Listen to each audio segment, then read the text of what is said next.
mettre les coraux. Oh, et petit huile à tailler. Comme à l'accoutumée. Nana toi yao.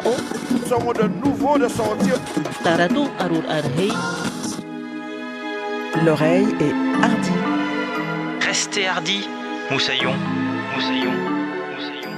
Patrice et Lydie Kozak.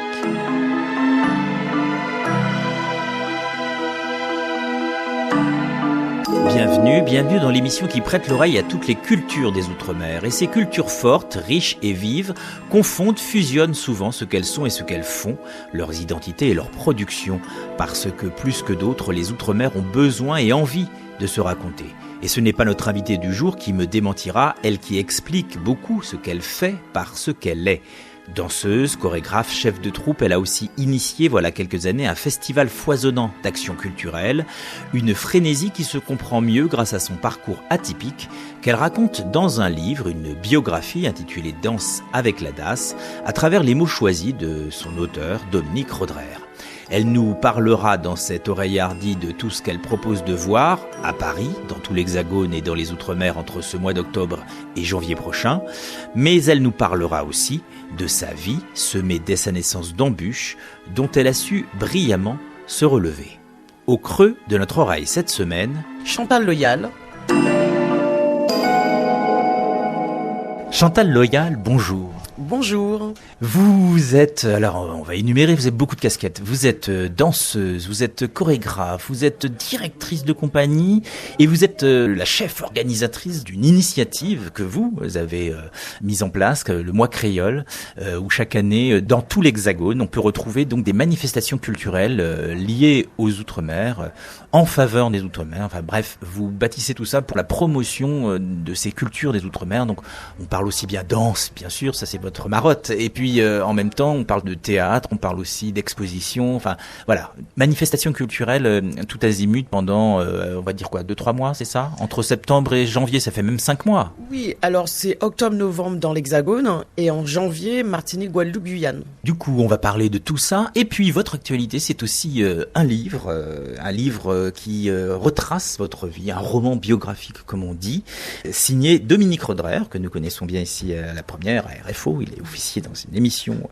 l'excellente émission Paris-sur-Mer, et nous l'entendrons au cours aussi de ce podcast pour savoir comment il a saisi les éléments de votre vie pour en faire effectivement un récit, un roman, un véritable roman, parce que votre vie est un roman. Je vais vous laisser la parole. Je voudrais que vous sacrifiez à la tradition de l'oreille hardie en dressant votre autoportrait en quelques mots. Qu'est-ce que vous sortiriez pour que instantanément on ait une image, une photographie de qui est Chantal Loyal? Oh, je vous vois lever les sourcils. Ah, c'est toujours des questions très difficiles.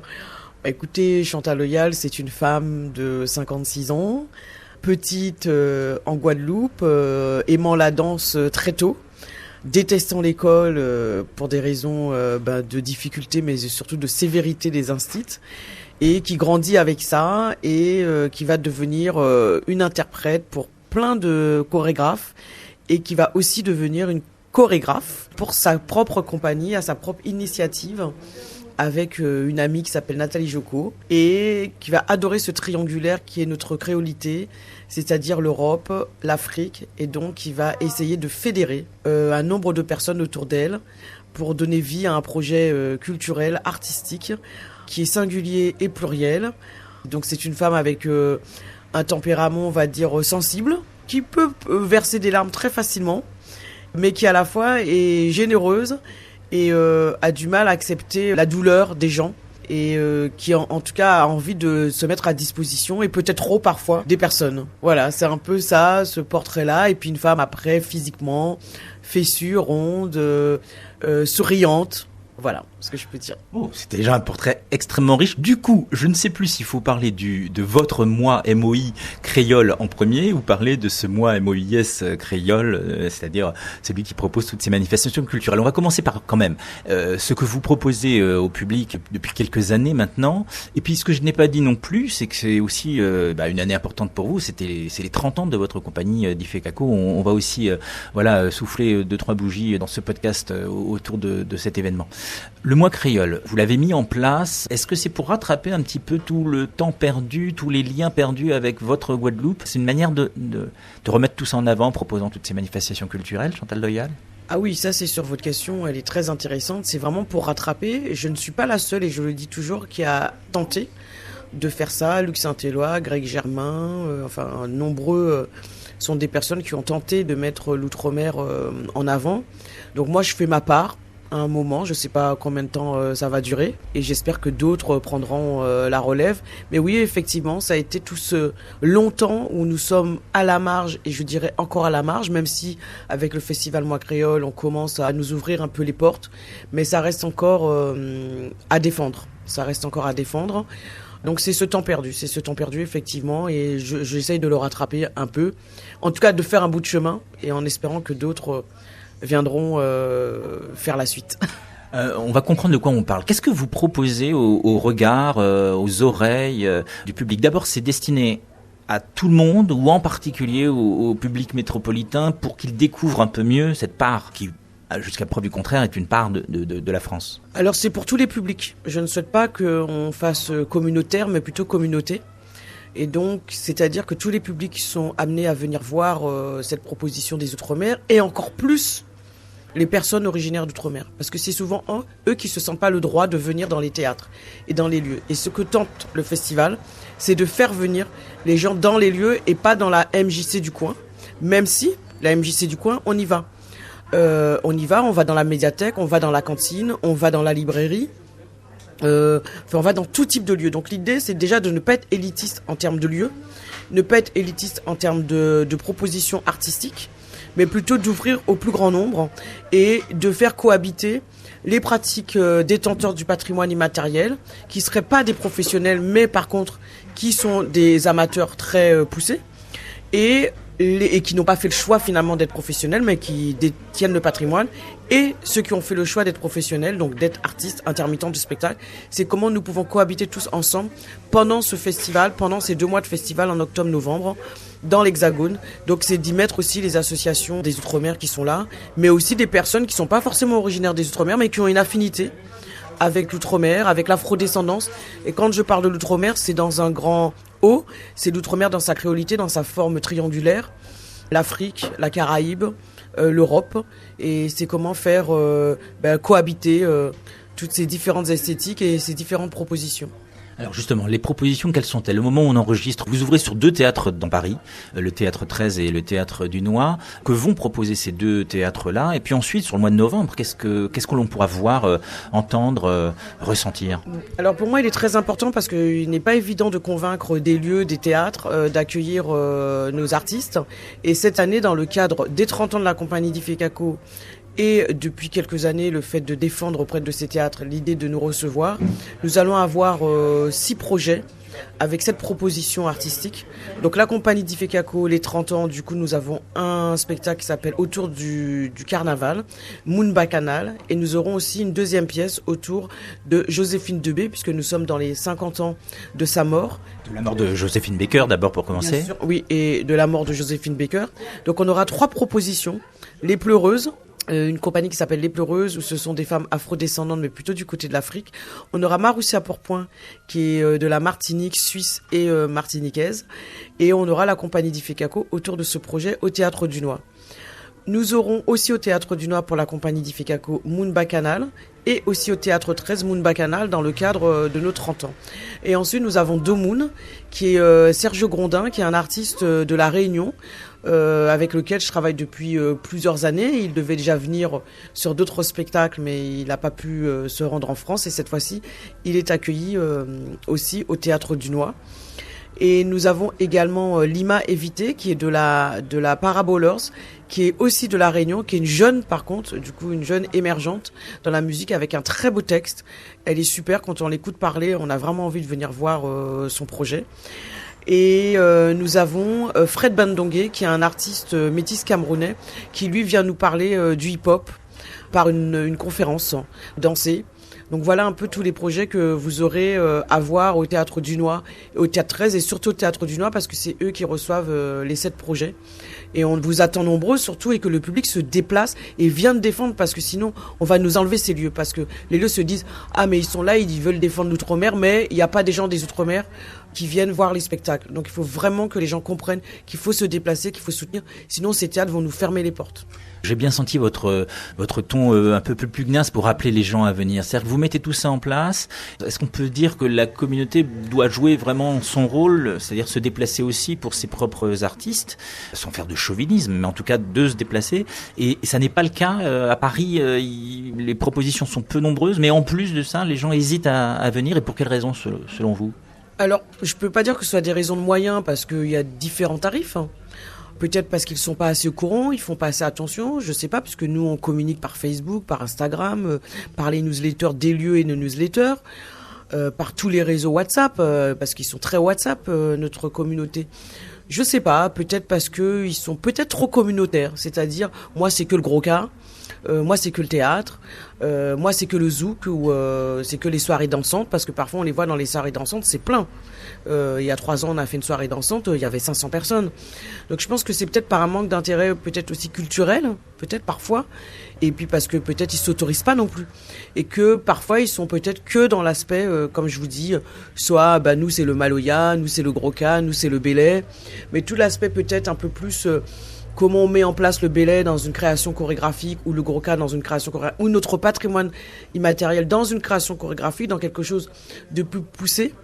C'est en tout cas de plus scénique, on va dire. C'est pas l'idée de plus poussé, mais de plus scénique. Peut-être que les gens n'osent pas venir. Donc je sais pas encore comment faire. En tout cas, c'est quelque chose encore à trouver. Et puis après, on est dans une situation politique aussi où les gens sont accrochés à leur télévision et à leur radio plus que à venir dans les salles. Mais moi, je leur dis sincèrement pour leurs enfants, pour demain, pour la transmission, il est vraiment important. Surtout, nous avons beaucoup de retraités, donc ils peuvent venir, ils peuvent se déplacer. En plus, c'est dans Paris, c'est à 2 minutes d'un métro, donc c'est très facile de venir. Si on élargit encore le spectre, vous avez dit aussi qu'il y a des conférences, il y a des points de rencontre qui sont pas forcément que des spectacles, c'est ça ? Oui, nous avons des tables rondes, nous avons des dédicaces, nous avons aussi des documentaires. Et en plus, il y en a partout en France. Là, on vient de commencer, le festival a démarré à Marseille. Donc Marseille, là, nous allons travailler autour du concert de Cassave, par exemple. Donc c'est très large ce qu'on peut faire. Ce sont des ateliers aussi de danse, de musique, des ateliers créoles. Ce matin, on vient d'avoir à la librairie Marani qui dédicace mon livre aujourd'hui, un atelier créole avec Igo Drané. Donc avec une dizaine de personnes. Donc pour nous, c'est très important de montrer que c'est très éclectique. Le 19, on va avoir une balade mémorielle avec Kevin qui va le Paris Noir, donc qui va faire toute une balade mémorielle sur les personnages importants et des afrodescendants aussi bien africains que antillais. Et avec en même temps un repas aux petites cantines dans le 13e. Donc on a des ateliers autour, on va dire, du culinaire, autour de la langue, autour de la danse, autour de la musique. Donc il y a plein de choses différentes et tout le monde peut s'y retrouver afin aussi que toutes les familles, toutes les propositions puissent trouver son public. Et là on a démarré, donc je vous disais, à Marseille, Avignon. J'étais à Avignon mercredi, on a eu du monde, nous étions, là c'était pour le coup d'Ifekako avec le chlordécone, donc nous étions avec le Café des Sciences, puisque c'était dans le cadre de la Semaine de la Science. Nous avons eu aussi une autrice, donc Valérie Paus de La Réunion, qui nous a fait un très beau texte autour de la langue et de son rapport à sa langue créole, puisqu'elle est métisse, elle est entre de l'Hexagone et de la Réunion. Nous avons eu d'autres rencontres aussi à Marseille avec Adeline Flo, qui est originaire de la Martinique. Nous avons eu plein de propositions avec la Chartreuse, qui était aussi présent en Avignon, qui était avec nous aussi à Marseille. Nous avons eu Magali Soligna aussi, qui travaille autour des questions autour de la Guadeloupe. Elle va travailler autour de Marie Scondé. Bon voilà, nous avons énormément de choses. Donc au mois de novembre, pareil, on poursuit avec le théâtre de Cachan, qui nous reçoit avec la compagnie d'Ifekako et avec Bel Espoir, qui est une association de Cachan, et qui va faire des ateliers, des cours de danse autour du Belay, autour du Damier, des ateliers créoles avec des stands.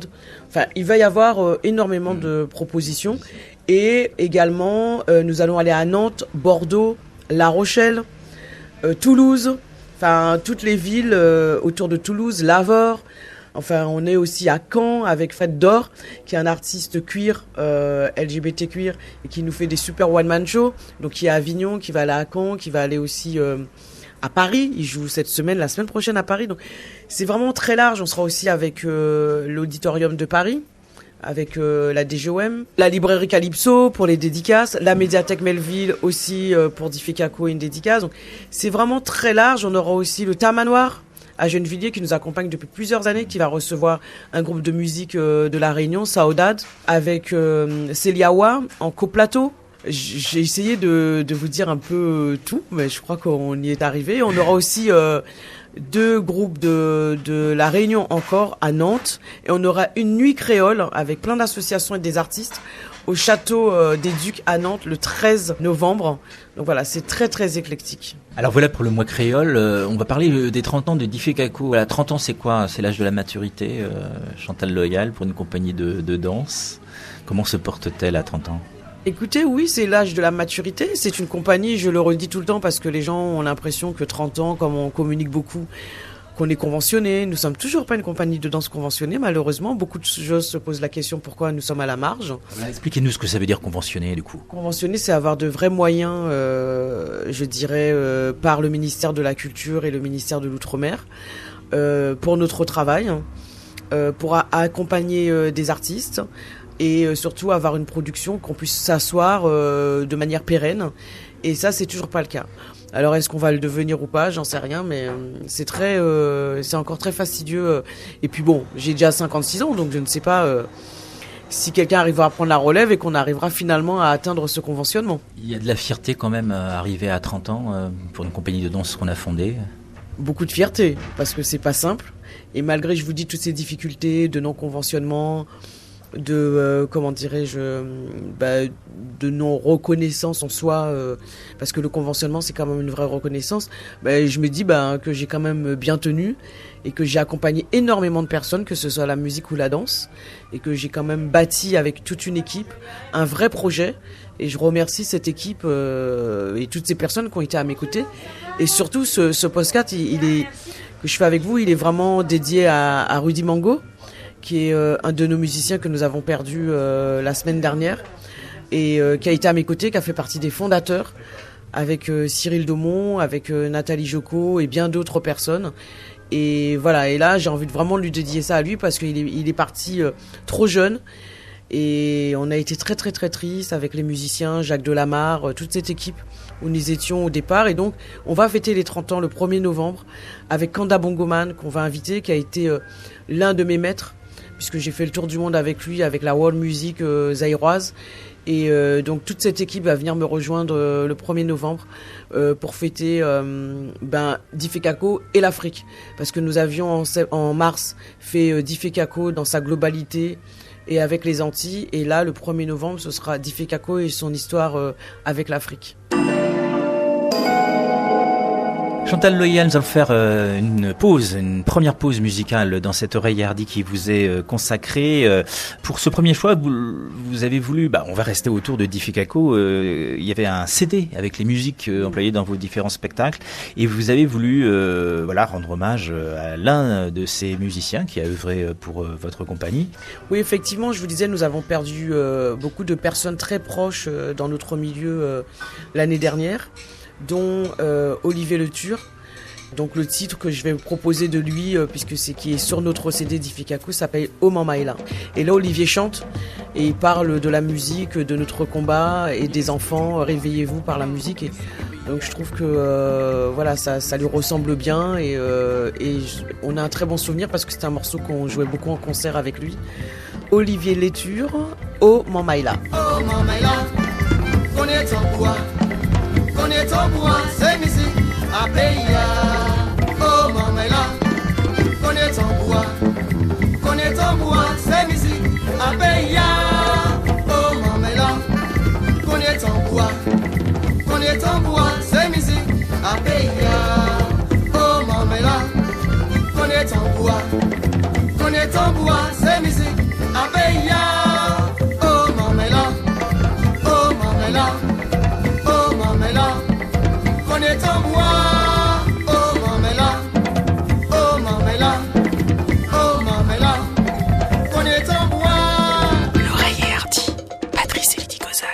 De retour auprès de Chantal Loyal, on a parlé abondamment du festival dont elle est l'organisatrice, donc le mois créole. Et puis comme je le disais dans un jeu de mots tout à l'heure, on va parler plutôt du mois MOI créole à travers voilà ce roman biographique intitulé Danse avec la DAS, écrit par voilà notre ex-confrère de la première Dominique Rodrer, par l'auteur Dominique Rodrer. Comment c'est venu ce roman biographique, Chantal Loyal? Alors la genèse, c'est vrai que souvent les artistes de ma compagnie me disaient mais Chantal, pourquoi tu n'écris pas sur ton parcours, sur ce que tu as fait, de ce mélange, c'est quand même assez pionnier, ce triangulaire entre l'Afrique, les Antilles et ton parcours de danseuse. Et je dis oui, je le ferai un jour. Et je trouvais que les 30 ans pouvaient marquer cette page de mon histoire. Et mon histoire parce que je trouve que je suis née en 1969. C'était absolument pas gagné de par mon physique de pouvoir continuer à faire de la danse de manière professionnelle. Et de par aussi du milieu social dans lequel je suis née et d'où je viens. Puisque j'ai été en nourrice et rapidement placée à l'aide sociale à l'enfance quand je suis arrivée en France. Et je trouvais que c'était un parcours qui pouvait donner un exemple pour des jeunes qui se retrouvent en difficulté. Et donc je me suis dit que ça pourrait être intéressant, et surtout parce que depuis quelques années, la DAS, donc la ZEL, l'aide sociale à l'enfance, qui m'a beaucoup accompagnée, est en difficulté depuis plus d'une vingtaine d'années. Et je me suis dit que quelque part, j'ai eu de la chance. Je suis assez bien tombée, j'ai été assez bien entourée par des éducateurs qui m'ont accompagnée sur cette trajectoire de vie. Et puis après, j'ai rencontré plein d'autres personnes au niveau de la danse, et je trouvais que c'était intéressant de raconter ce parcours et sous forme de roman, parce que c'est pas un biopic, on va dire, linéaire, c'est pas un CV qui est dans le livre, c'est vraiment une imbrication entre ma vie personnelle et la danse, ce que j'ai pu faire de ce corps de danseuse qui n'était pas du tout parti pour pouvoir peut-être ressembler au canon de la danse, et surtout d'avoir défendu ma culture, d'être une des ambassadrices en tout cas de cette culture triangulaire en tant que Guadeloupéenne, française. C'est une fierté de ce parcours et j'avais envie de le mettre à l'écrit. Et votre vie éclaire beaucoup votre parcours professionnel, et puis par moments c'est l'inverse, mais votre mère, qui a été très absente dans votre vie, pour pas dire plus, peut-être voilà très négligente à votre égard et à l'égard de vos sœurs, finalement est très présente dans le livre. J'ai l'impression que cette absence et cette négligence de votre mère explique beaucoup de choses. Alors, c'est surtout que elle est présente parce que je pense que elle aussi, elle a pas eu une belle vie en fait. Je pense que elle aussi, elle a souffert, et on n'a jamais vraiment su de quelle manière elle a souffert, mais on sait qu'elle a souffert. Et c'est très présent parce que cette folie-là, quand on arrive jeune et qu'on voit sa mère qui est vraiment dans une folie et qui est internée à l'hôpital. Voilà, donc c'est difficile quoi. Quand vous êtes jeune, vous retrouvez un foyer et vous ne connaissez pas la France, vous retrouvez un foyer. Donc elle est présente pour ça, elle est présente peut-être aussi pour un hommage aussi à elle quelque part. Parce vous lui en voulez plus aujourd'hui ? Ah, moi je lui en ai jamais voulu. Je n'ai pas eu d'amour particulier parce que je n'ai jamais vécu avec elle. Mais elle était très sévère. Mais finalement, j'ai pas eu le temps de trop souffrir, contrairement à une de mes sœurs. Donc je peux pas dire que je lui en veuille. Je pense que je lui fais un hommage dans le livre et que j'essaye de, comme à ma manière dans mes pièces chorégraphiques, d'en faire aussi de l'humour, d'être un peu à distance, comme a pu le faire Dominique Rodrer. Mais non, je lui en veux pas du tout. Je n'ai aucune haine parce que je sais qu'elle-même, pour en être arrivée là, je ne sais pas par quoi elle est passée. Pour comprendre, vous êtes née en Guadeloupe.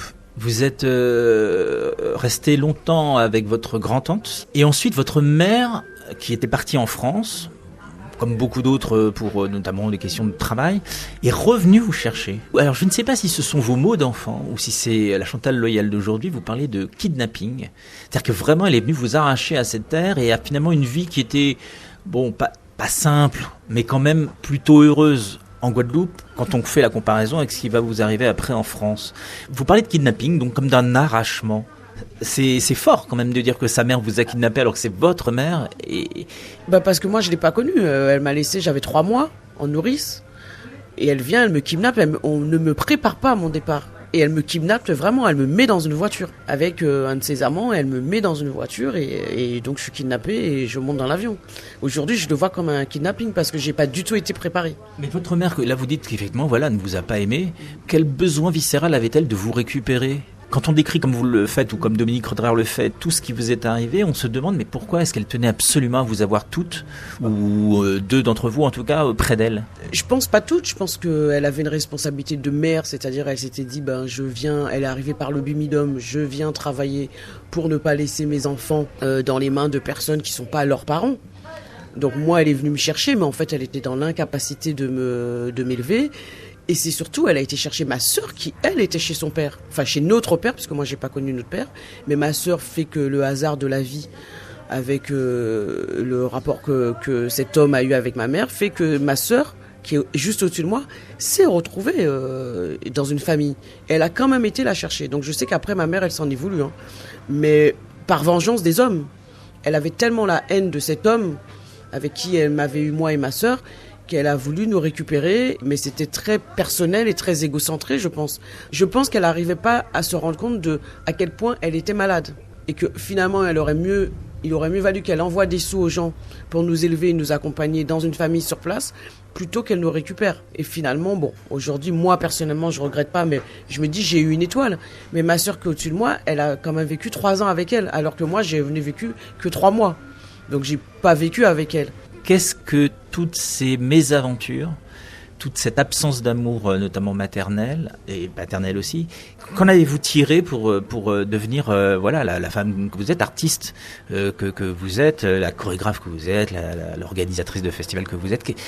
Qu'est-ce que tout ça a permis au final? Je pense une certaine résilience, certaine dans la résistance aussi, et puis dans l'adversité, finalement... On puise une énergie positive pour faire du bien aux autres. Et je pense que quand on est dans l'art, c'est aussi de faire un art qui puisse parler des mauvaises et des belles histoires, ou en tout cas les rendre belles, même quand elles sont mauvaises. Et je pense que c'est ça qui m'a habité peut-être toute ma vie et qui m'a donné l'énergie d'être chorégraphe, danseuse et de faire plaisir aussi aux gens, quoi, et de raconter aussi nos histoires et nos difficultés en tant que femme afrodescendante. Peut-être que si j'avais pas eu cette histoire-là, je serais pas là où je suis aujourd'hui, donc voilà. On va demander à Dominique Roederer, l'auteur donc de ce livre Danse avec la DA, ce que lui a pensé de tout ce travail, et puis surtout sur ce travail, il faut mettre en mots tout ce que vous lui avez confié, tout ce que vous lui avez donné. On l'écoute.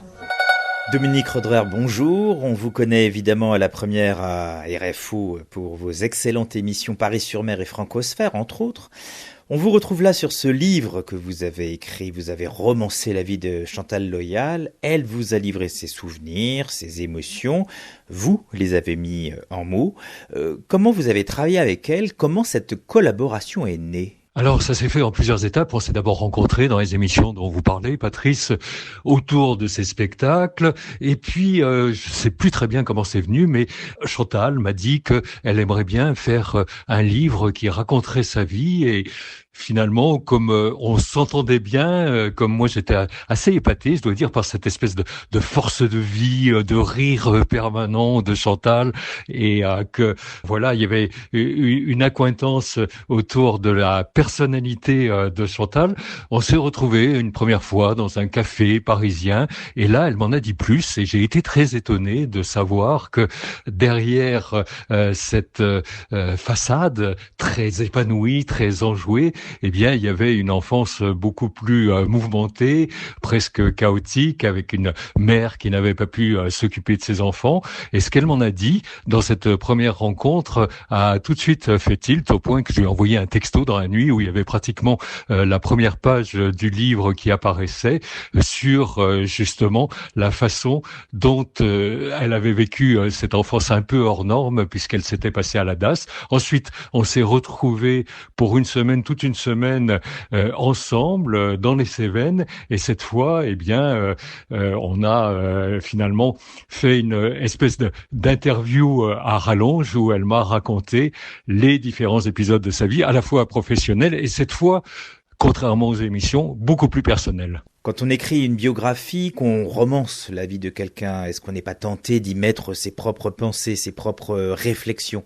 Elle est où la limite entre l'auteur qui a la main mise sur l'écriture et le simple biographe qui retranscrit ? Alors oui, si vous voulez, si on appelle ce livre une biographie romancée, c'est parce que il y a un effet d'hybridation dans ce Danse avec la DAS.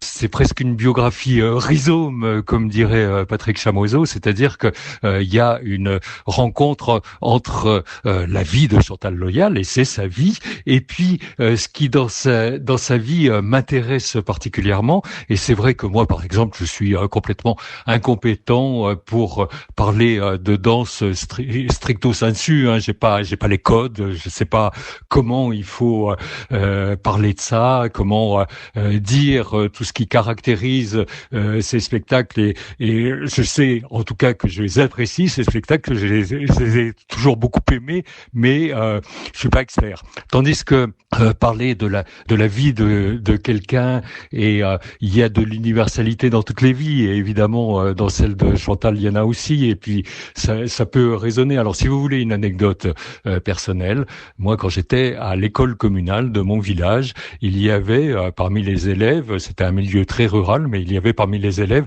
des élèves qui venaient de ce qu'on appelait les foyers à l'époque.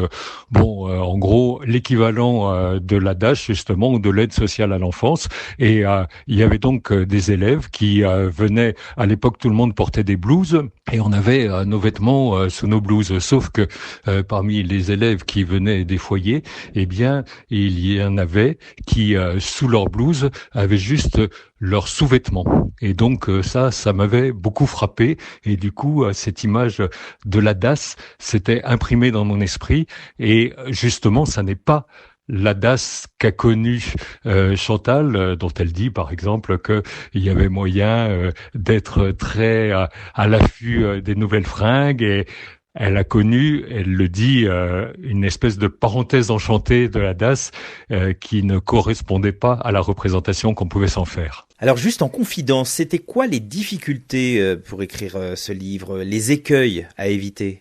Alors on va dire que l'écueil principal, ça serait peut-être justement de trop tirer vers le romancé, s'éloigner un peu de la biographie, mais c'est à la fois un excellent garde-fou justement d'avoir une vie à raconter, et c'est l'espèce de contrainte créatrice. Et du coup, comme il y avait un matériau riche, Chantal de parler de matériaux, mais nos vies sont des matériaux, c'est dans ce sens-là qu'il faut l'entendre. Eh bien, finalement, non, à vrai dire, il n'y a pas eu de difficulté majeure à raconter la vie de Chantal Loyal. Chantal Loyal nous a dit qu'elle souhaitait ce livre pour donner une sorte de modèle pour celles et ceux qui ont eu une enfance compliquée. De votre point de vue, celui de l'auteur, qui a été aussi journaliste, qu'y a-t-il de symbolique et d'exemplaire dans le parcours de Chantal Loyal en regard des Outre-mer ? Alors de profondément symbolique, de profondément exemplaire et de profondément ultramarin dans la vie de Chantal Loyal, il y a le rapport à l'identité, parce que on sait que évidemment ça traverse toutes les terres d'outre-mer, ce rapport à l'identité nationale, qui est une espèce de refabrication historique avec l'histoire qu'il y a eu entre la France et les différentes entités d'outre-mer. Mais chez Chantal, ce rapport à l'identité se double évidemment d'un rapport non seulement à la terre, mais à la mer, et à la mer M-E accent grave R-E, puisque cette terre maternelle, tout ce qui relève du maternel, eh bien chez elle a été compliqué par l'histoire justement avec sa mère, qui est une histoire qui ne s'est pas faite comme elle a l'habitude de se produire en temps normal. Donc, si vous voulez, terre-mère et tout ce qui relève, encore une fois, de la filiation, alors que cette filiation soit avec un sol ou avec une famille, eh bien, du côté de Chantal, ça a été évidemment assez différent de la norme. Alors ce n'est pas la même chose d'écrire un roman et d'écrire des émissions ou des articles, c'est une voie qui s'ouvre pour vous, la littérature ? Vous avez envie d'écrire d'autres livres ? Alors évidemment, la littérature, quand on est journaliste, on se sent jamais trop loin de la littérature. Et puis on dit souvent des journalistes qu'ils peuvent être, c'est pas forcément le cas d'ailleurs, parce que ça n'a pas forcément à voir, mais qu'ils peuvent être des écrivains ratés ou en tout cas des écrivains frustrés. Il y a quelque chose quand même qui peut relever de la parenté avec la littérature. Donc avant ce livre Danse avec la DAS, que j'ai déjà commis, comme vous dites, des écrits, mais dont j'ai jamais été vraiment très satisfait. Après aussi, mais c'est vrai que dans cet exercice qui consiste à partir de la vie de quelqu'un, j'ai trouvé que c'était finalement une espèce de simplification à l'écriture. Et d'ailleurs, je lance un appel, si certains parmi vos auditeurs ont envie on raconte leur vie romancée, on va dire, je suis preneur. C'est l'heure de votre deuxième choix, Chantal Loyal. Ce titre, vraiment, vous non pas vous colle à la peau, mais vous êtes très très cher et vous allez donc nous rappeler le titre et puis l'interprète. Bilima, c'est une chanson du chanteur Kanda Bongoman avec qui j'ai fait le tour du monde, qui est originaire du Congo-Zaïre. Et que j'invite dans le cadre des 30 ans de la compagnie d'Ifekako le 1er novembre à Paris, dans le 13e arrondissement, au conservatoire du 13e. Et ça s'appelle Bilima. Et ce titre, lui, il a une coloration particulière pour vous ? Il a une coloration parce que ça me rappelle une période, ça me rappelle mes débuts de carrière et ça veut dire sirène. Donc la mer, ça a un rapport toujours avec la mer. Allez, on écoute Bilima par Kanda Bongoman et on replonge dans les souvenirs de Chantal Loyal en écoutant ce morceau.